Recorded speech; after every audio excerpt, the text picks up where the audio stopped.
the winner of Survivor Samoa, Natalie. Natalie, congratulations on winning Survivor, a very exclusive fraternity or sorority, as it were, in this case. Thank you so much, Dalton. I appreciate that. Let me ask you, Natalie, you're going into your final tribal. There's really no way you can argue that you were more of a strategic mastermind than Russell. So what was your strategy going in? Was it just to appeal to these people on a more emotional, personal level, sort of recognizing that that's the way a lot of them were going to vote? Pretty much. I mean, you know, when right before I went into final tribal, I just wanted to be myself. I didn't have anything just scripted out. I didn't think, oh, I'm just going to say this, this, and this. No, I just wanted to be myself, and it's like a close at a sales call. You've got to close your sales call really well to make the sale.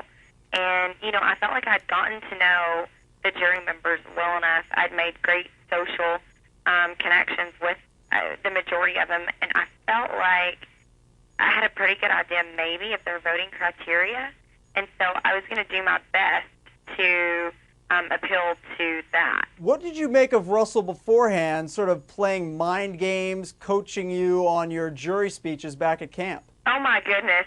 I was just laughing. I was like, is he serious? I've watched so many seasons of Survivor. I'm a huge fan. And it is a huge social game. It is. You cannot neglect that part. You can't be the best strategist of all time and neglect that one very, very, very important part. I can remember being out there and I was like, man, this is game over. You know, we're going to enjoy our food today and have a good time. The game's done. No, it was totally not done. So I actually thought, well, maybe this is part of his strategy. Maybe to taunt me and make me want to give up and not try, which it honestly made me want to try even harder to not give up. Russell says, you know, on a personal level that you're his girl, he loves you, you're great. He also, though, when I just spoke to him, called your game terrible and pitiful. That is his opinion. And there's, you know, everybody has an opinion. That's fine. Who won the $1 million? Period. At the end of the day, I got the majority, and that's game over. I mean, he has this, like, weird, crazy, I guess, friendship. But, yeah, I do love Russell. I do. You know, he's playing his character. When I hear him say, oh, that was terrible, horrible, that's his character. There are no hard feelings at this point at all, and we get along great. I mean, we may pick at each other, but we actually do get along really well. When did you start to think you had a good shot at winning? Was it before you went to tribal? Was it during the questions? Was it afterwards? When did you start to think, you know what, I got a real good shot here? Whenever Russ won that last immunity and we knew that Brett was going home, I thought, all right, it's 1-3 now. Wow, I actually have a shot. This is awesome. You know, and as I kind of think about who's on the jury, what their voting criteria may be, you know, I'm thinking, you know what, there's no way I'm giving up. This was part of my strategy, too. And I never really got a chance to explain this. They never showed it. But part of my strategy was absolutely not only, like, making sure that Russell underestimated me, but, you know, just stroke his ego. Mm-hmm. And just make him think, oh, yeah, you know, you're the best strategic player in the game. You're going to win, hands down. You know, I mean, I literally did that every single day, a lot. Within the first day or two, I realized I picked up on it really, really quick.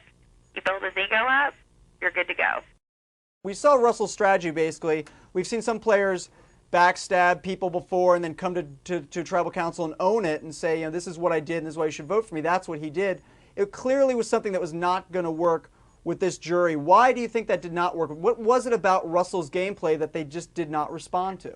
Well, here's the thing. We play a totally different game out there than what everybody else sees. Mm-hmm. So I'd like to kind of just say that first and foremost. Many times when people were voted off, we taunted them, and nobody wants to be taunted when they're voted off. Survivor's a big deal. Everybody wants to win. I mean, you're going to win. Every single person out there is extremely competitive. Whenever you get voted off, blindsided, it hurts. And then to be taunted on top of it, that just, it just rubs you the wrong way. I love seeing how you know, some of the people in the finals would have voted had they been on the jury. I asked Russell. He said that you know, Brett would be the most deserving player after him. What about you? Russell versus Brett. Who are you voting for? Brett. Brett, really? So you went for the Russell the entire game. Russell went with you the entire game, but both of you are saying you would have voted for Brett over the other. Yeah, absolutely. And for me, here's the reason why. Brett was a rock star. I mean, at the immunity challenges, he killed it. I mean, he did amazing. Russ actually only won one. Brett, I feel like he and I just really connected on, I guess a different level, and I would have given it to Brett hands down. And he played the social game, even though y'all didn't technically see it. We did. We saw nothing of him. He was barely in the show all season. Poor guy. That's not his fault. I absolutely agree. Editing. Absolutely. There's one thing, too. I always read your blogs, by the way, and I do really like them. But you crucified me last week. Uh-oh. On the, I know you even said you teach Sunday school and all this, but I want to clear something up. Again, editing has everything to do with everything. Yep. Brett, you're a prayer warrior, aren't you? I want to. I am not a religious fanatic by any means. Am I a Christian? Absolutely. I don't shove it down people's throats. I'm not judgmental in any way, shape, form, or fashion. I'm clearly not perfect, never claimed to be. But I don't mind sharing my faith with people if they want to know. But the way they showed it, it looked as if I was praying over one challenge to win. It's okay. You got 2 prayer warriors on your team. But I want to say, I prayed from the first day I was out there. I'd pray for my family and friends individually, just for safety. I want you to understand, I guess other people to understand that, I didn't just pray at one challenge. I know it looks odd that you go through the whole game and you get to this one, and here I am. Purple with only 3. Yellow, you're up. Well, Natalie, if the big fella was picking his spots and choosing which prayers to respond to, I'd say he picked some pretty good spots with you this season, wouldn't you? I would say so. And I feel so thankful and so blessed.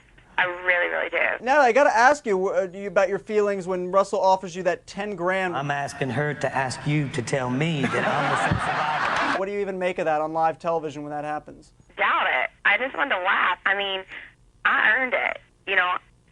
Whoever gets the majority of the jury vote is who gets the title of sole survivor in addition to the $1 million.